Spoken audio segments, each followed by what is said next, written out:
আসসালামু আলাইকুম রহমতুল্লাহি ওয়া বারাকাতুহু। আমরা আজকে এসেছি বগুড়া মহাস্থান ঘর শাহ সুলতান বলখি রহমতুল্লাহ আলাইহি মাজার জিয়ারতে, কবর জিয়ারতে, মাকবারা জিয়ারত করার জন্য।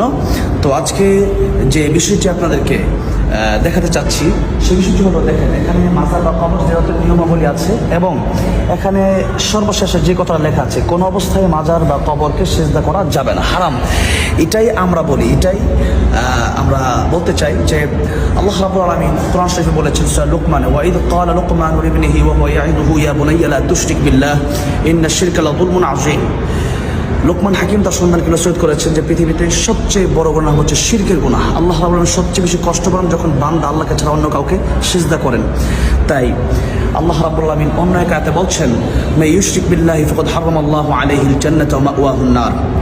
যে ব্যক্তি আল্লাহ বাদ দিয়া অন্য কোনো কবর বা পীরকে সিজদা করবে তার জন্য জান্নাত হারাম, জাহান্নাম ওয়াজিব হয়ে যায়। অন্য আয়াতে আসছে, ইন্নাল্লাহা লা ইয়াগফিরু আন ইউশরাকা বিহি ওয়া ইয়াগফিরু মা দুনা যালিকা লিমান ইয়াশা ওয়া মান ইউশরিক বিল্লাহি ফাকাদ ইফতারা ইসমান আযীমা।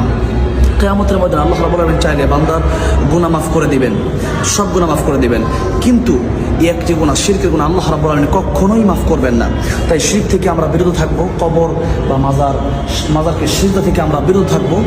আজকে এই শিক্ষাটির জন্য ভিডিওটি দেওয়া, ভিডিওটি সবাই শেয়ার করে দিবেন। আল্লাহ রাব্বুল আলামিন আমাদেরকে